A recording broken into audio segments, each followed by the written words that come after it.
Well, howdy, howdy, howdy. Nearly Senior Citizen here. Greetings, boys, girls, and all of our non-binary friends, and welcome to this, a brand new day. Yes, indeed, a brand new day. Thumbs up for that.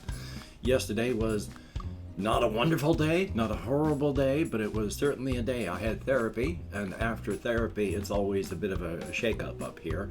And then I fell asleep for not just 1 hour or so. It was like partial doze, partial awake, partial sleep for like 2 hours. I mean, my day I didn't get much done because of that. Everything mixed up and the falling asleep and just, oi. But I did what I could. I thought about things. I played games. I watched videos. I did things. And then I went out for walkies, and it was good. It was definitely a thumbs up. It was chill-ish. It had rained most of the day yesterday, on and off, but not while I was out walkies. I can hear it kind of raining outside. Could be light rain, could be mist. So, hey, it's a good thing. Definitely a thumbs up on that. Yay. And for a spider report, this morning when I went downstairs, the little spider that when I look down into the corner, when I walk into my bathroom down there, there's the little spider that's been in the corner. It had gotten an earwig this morning. Yay. So it's doing okay. Definitely a good thing on that. Past that, of course, I just want to say, hey, if you can engage with the YouTube algorithms and hit the like button if you like what you see in here, that would be very cool. If you haven't subscribed, if you could subscribe, if you like what you see in here, that too would be very, very cool. And of course, I would like to thank each and every one of my Patreon.com patrons. These people literally keep me alive. A roof over my head, food in my stomach, and my pets fed as well. So thank you so very, very much, each and every one of you. If you could become a Patreon.com patron, that would be very, very awesome. Thank you so very much. I have no ideas if I've put my hands down too fast or not fast enough. But thank you, each and every one of you. Also, I want to thank this person here. It's Thomas, and this person sent me some money on PayPal. Said, I can't send you much, but I'll send you some. Never feel bad. Any amount that you can send helps, and it helped a lot. Thank you so very, very much. Greatly, greatly appreciate it. So definitely a thumbs up on that. But with the front loading out of the way, we'll continue talking about just life. I forgot to take my Ritalin last night on time. I take it around 6-ish in the morning, around noonish, and then right around 7 these days. So there's gaps between, but I have enough after effect that it carries me into the next dosage because it comes on fast. These pills disintegrate quickly and then it's into your bloodstream and all that very quickly. But I forgot. It was about 9 o'clock and I was looking at my tablet.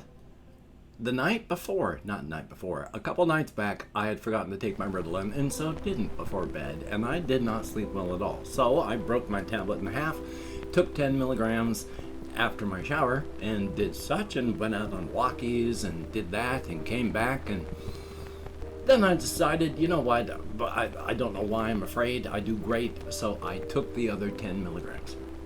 So 20 milligrams before I went to bed. I did have some minor insomnia issues. Very minor. But when I did sleep, I slept great.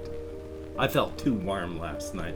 It's chill-ish, but when I went out like this last night. Just a t-shirt and an overshirt, and I was great. It was warm. I didn't feel cold at all. So it was a little too warm last night for the blankets that I had. Yay! So that could have had a lot to do with it. Excuse me. But so that's been going on. Had therapy, it's good. Life is horrific, so hopefully I'm not just going to die on the street. We'll see what happens. Life is life in this great world we live in. But I do want to talk about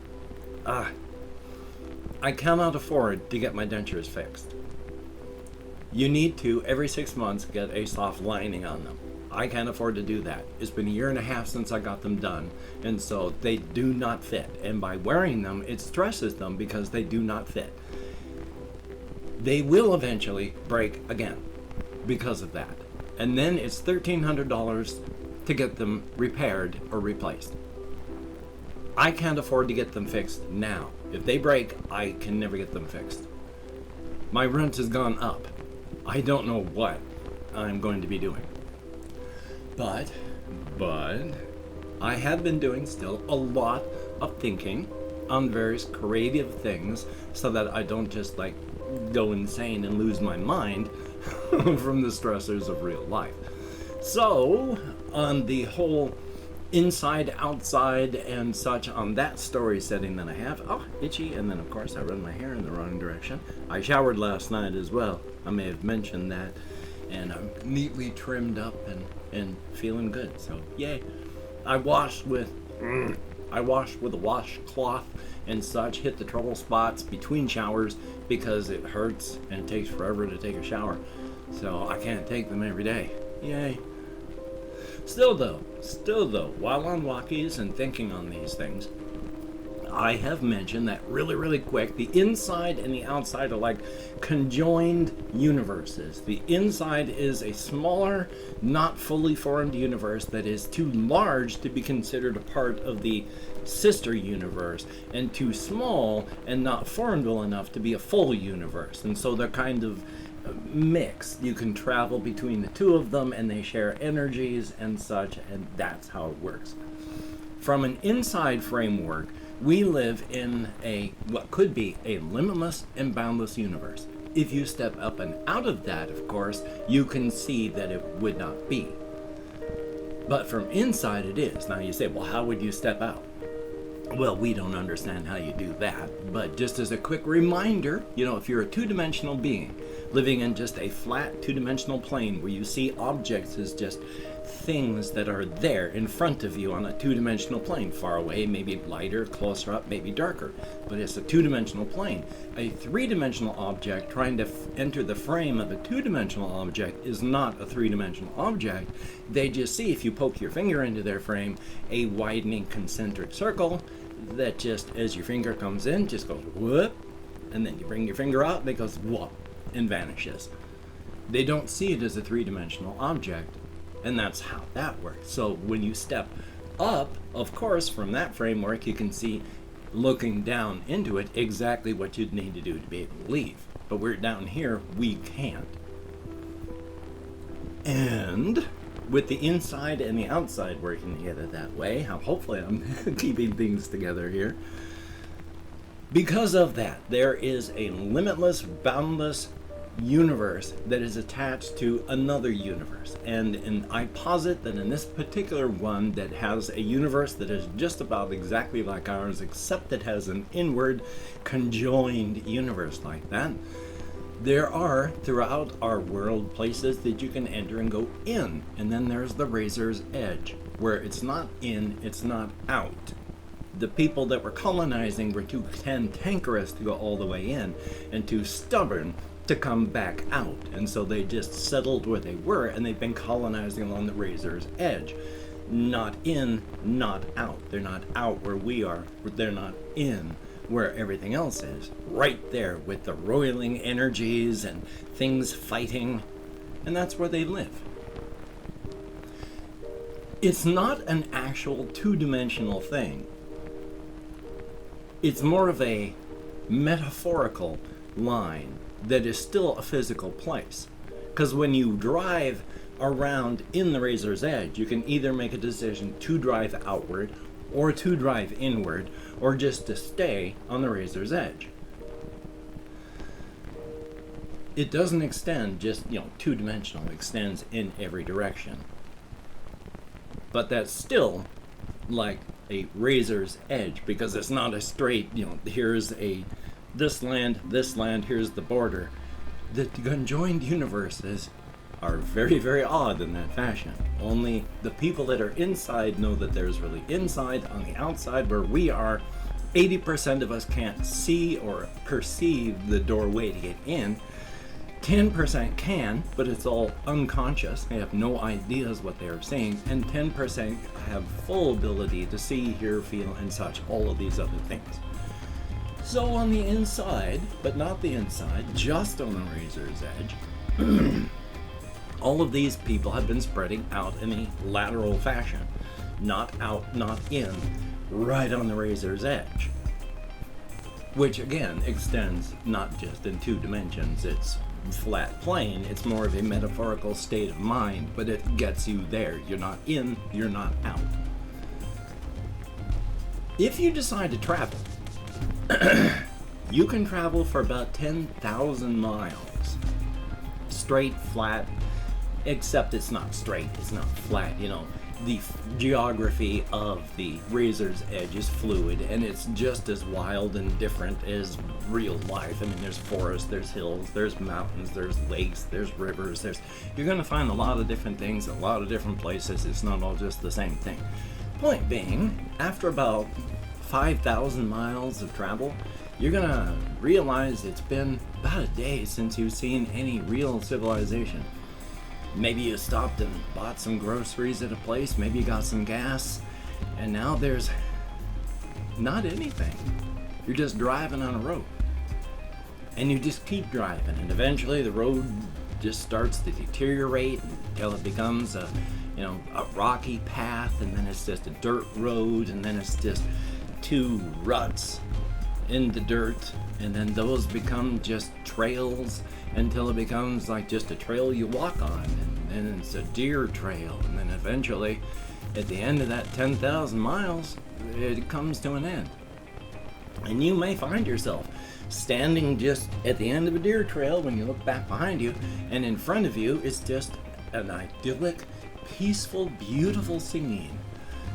All of your physical senses are telling you it is peaceful, beautiful, and wonderful. Insects flitting, the sound of a creek past a hill, beautiful green grass, trees. All the senses you don't have, but you're still getting information from, are telling you you're standing in the middle of a hurricane, a tornado. That you are getting information from senses that you don't have, because the energies are so screamingly powerful here that even without senses for them, you perceive them. Even without the brain structures necessary to interpret this data from senses that you don't have, that you're getting the information from anyway, you are able to process this. With sight you don't have, you can see the storm raging around you. With hearing you don't have, you can hear the wind screaming. With touch you don't have, you can feel the wind just blowing on your skin. You can smell it, you can taste it. With every sense you don't have, you are standing in the very edge of a conflagration with just hurricane winds and violence all around you. And the senses that you do have are telling you that it is just a beautiful, idyllic scene. But if you step forward, that's kind of bad. I'd posit that with the reality of the outside and the reality of the inside, the way they ebb and flow and run against each other, it's like hot water and hot oil. They don't mix, they do interact with each other and slosh and flow, but they don't interact. I posit that there is a static charge that can build up from that. Around areas where there's people, well, I've talked before in the Cosmic Horror Framework, I figure that intelligence has some form of quantum knotting. And this intelligence sparks against these charges that build up from the friction between the 2 interfaces. So on the razor's edge, one of the reasons it's so chaotic is because all of these things are constantly sparking off all the building static charges. So when they discharge an arc, something is happening somewhere. Now, because there's a lot of intelligence, there's not a lot of huge buildup. But when you're out at the edge of this 10,000 mile thing, there's a huge buildup. And if you take that step, all of that possible energy and creation is going to arc right into your quantum knotting. you will likely not survive the experience as the person that you are, because all that possible stuff, it slams outward in a huge burst of world-altering energy that for the next 10,000 miles alters the terrain into more of the razor's edge. There's the road to follow. There's no civilizations. It's just the land that has gone from possibility to real. You have to fill it up, but you've been traveling for about 6,000 miles and you haven't seen anyone for all that time. And now there's another 10,000. Gets pretty wild out there.